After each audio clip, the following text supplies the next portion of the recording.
Bonjour à tous, bonjour Sophie Chassot. Bonjour. Vous êtes membre donc du Women's Seven, c'est un mouvement d'ONG et d'associations féministes et vous faites clairement du droit des femmes une des priorités de ce G7. Vous avez d'ailleurs fait placarder des affiches qu'on va découvrir dans les rues de Biarritz, mais également de Paris, avec un mot d'ordre pour un G7 féministe. Concrètement, au-delà des belles paroles, ça veut dire quoi un G7 féministe ?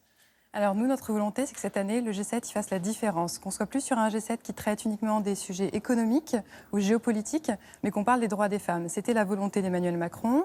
Donc nous, on est ravis de cette priorité qui est annoncée par Emmanuel Macron. Maintenant, il faut passer aux actes. Derrière les paroles, nous, on souhaite des actes. Concrètement, les actes, c'est quoi ? Concrètement, c'est deux choses pour nous, un G7 féministe. C'est à la fois une meilleure consultation, une meilleure participation des associations féministes qui doivent être invitées à la table des négociations à Biarritz, qui doivent parler avec les chefs d'État du G7. Pour l'instant, c'est pas le cas ? Pour l'instant, c'est pas le cas. On l'a demandé plusieurs fois à Emmanuel Macron. On n'a pas encore reçu de réponse à cette invitation, à cette demande d'invitation. Vous lui lancez un appel ce matin ? Et je lui lance un appel ce matin, exactement, pour qu'on soit invité, parce que je pense que les associations féministes sont celles qui connaissent le sujet, qui sont au cœur des problématiques liées à l'égalité femmes-hommes, qui connaissent les populations locales et leurs priorités. Et je ne vois pas comment on peut prendre des décisions sur les droits des femmes sans inclure 50% de la population. Si vous étiez à la table des leaders du G7 avec Donald Trump, Justin Trudeau ou d'autres, le message, ce serait quoi ? Vous leur diriez quoi ? Je leur dirais qu'il faut de l'argent pour les droits des femmes. Et très clairement, ce n'est pas le cas à l'heure actuelle. Ça représente quoi aujourd'hui, les financements pour les droits des femmes ? C'est minime. Quand on regarde l'aide internationale, sur vraiment l'aide internationale des pays du G7, 55% de cette aide est totalement aveugle et ignore les sujets d'égalité femmes-hommes. Donc c'est plus possible de continuer comme ça. La France, qui pourtant dit que c'est une priorité pour elle, l'égalité femmes-hommes, à l'international, n'accorde que 4% de ses financements à cette question-là. La France, nous, on n'est pas exemplaire en matière de défense des droits des femmes ? Alors, c'est clair qu'on est parmi les meilleurs élèves du G7 et je pense que justement, il faut se saisir de cette occasion pour acter des engagements forts sur la question. Donc, je pense que clairement, il y a une marge de manœuvre. Emmanuel Macron en a fait une priorité. Maintenant, il a une responsabilité historique pour acter des engagements, des financements ambitieux sur les droits des femmes et d'autant plus parce que l'an prochain, le G7 sera présidé par les États-Unis, le G20 par l'Arabie Saoudite. Donc, c'est réellement l'occasion ou jamais si on veut des engagements sur la question. Mais alors, par exemple, en France, est-ce qu'on est exemplaire en termes de financement ? Le secrétariat d'État de Marlène Schiappa, ça représente quoi ? C'est un des plus petits budgets du gouvernement, ça représente 30 millions d'euros, ce qui est très très peu en termes d'un budget gouvernemental. Et je pense que clairement, là aussi, il faut rediriger les financements. Si c'est une priorité, y compris en France, il faut que ça se traduise dans les financements. Et en France, on est loin d'être exemplaire sur plusieurs sujets. On l'a vu, en ce qui concerne les violences faites aux femmes, les chiffres sont en constante augmentation. 93 féminicides, d'après les associations. Il va y avoir un Grenelle début septembre, le 3 septembre, qui va être mis en place par Marlène Schiappa. Vous n'y croyez pas, ça ?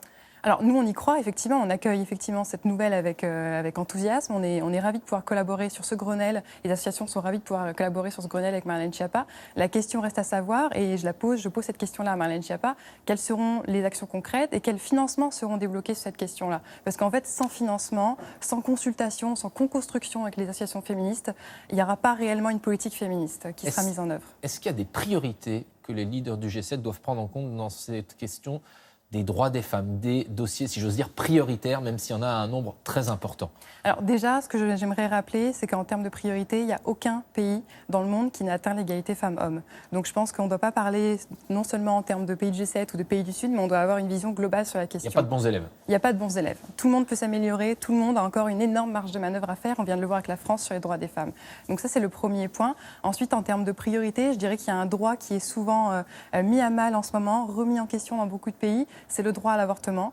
C'est pourtant un droit, le droit des femmes à pouvoir disposer de leur corps est indispensable et clé pour toutes les femmes. Et on le voit, les États-Unis notamment le remettent de plus en plus en question. D'autres pays le font également. Et la France doit défendre ce droit à l'avortement, y compris au sein du G7. Je pense que c'est très clé. Parmi vos priorités, vous dites aussi qu'il faut qu'il y ait davantage de femmes qui soient représentées dans les lieux de pouvoir, dans les instances politiques. Il va y avoir un G7, on va voir, il y a Angela Merkel et elle seule.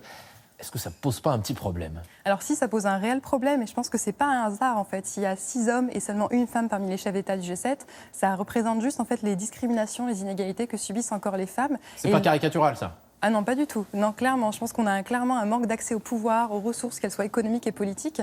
Et on le voit. À l'Assemblée nationale, il n'y a pas encore la parité, même en France. Pourtant, ça a fortement progressé lors des dernières élections législatives. Hein. Ça a fortement progressé, mais je pense qu'on n'est pas à la parité. On n'a quand même jamais eu une femme présidente de la République. juste une femme première ministre, je pense que très Il y a eu clairement... Edith Cresson. Oui, juste une. Juste une. Mais je pense qu'on a clairement une marge de manœuvre énorme. On est quand même 50% de la population, donc je pense qu'on a le droit de réclamer 50% des droits. Alors, plus de femmes présentes dans les lieux de pouvoir, ça veut dire par exemple aussi au niveau local. Cette année, en France, il va y avoir les élections municipales. J'ai regardé, dans notre pays, il y a seulement 17% des maires qui sont des femmes. Comment on fait pour changer ça ? Alors, ce qu'on fait pour changer ça, c'est tout un cycle. C'est déjà dès l'éducation, dès l'enfance. On apprend aux petites filles qu'elles ont les capacités, qu'elles peuvent se représenter aussi et participer à ce genre de voilà, s'imaginer dans ce genre de pouvoir, de prise de position, de job. Donc, ça commence dès l'éducation et ensuite, ça commence aussi par les rôles modèles. Et c'est ça le problème, c'est de ne pas avoir de femmes leaders du G7. Du coup, on ne s'imagine pas nous-mêmes être leaders du G7. Donc, je pense que très clairement, ça passe aussi là-dessus. Et après, il faut que les partis politiques, surtout, s'emparent de la question et arrêtent de préférer payer des pénalités plutôt que de mettre des femmes et d'inscrire des femmes sur les listes qu'ils proposent pour les élections, qu'elles soient municipales ou législatives. Vous avez le sentiment d'être entendu quand même aujourd'hui en France, où effectivement on en est qu'encore à des belles paroles quand on parle de priorité pour la France, de cause nationale? Je pense que l'enjeu, très clairement, c'est de passer des paroles aux actes. Et pour l'instant, il y a clairement un affichage, il y a clairement une priorité, il y a une volonté politique. Vous dites quoi, Emmanuel Macron ? À Emmanuel Macron, on lui dit de s'approprier plus la thématique, parce que très clairement, il l'annonce dans les discours que l'égalité femmes-hommes est une priorité. Par contre, très clairement, on ne l'a pas encore rencontré, alors que depuis le début de la présidence française du G7, depuis janvier, on a un temps de le rencontrer. On va le rencontrer là, ce vendredi, à la veille du G7, ce qui est un peu tard pour pouvoir vraiment prendre en compte nos recommandations. Alors, on a certes rencontré des ministres, mais c'est Emmanuel Macron qui siégera au G7. Et je pense que c'est important qu'on puisse lui parler.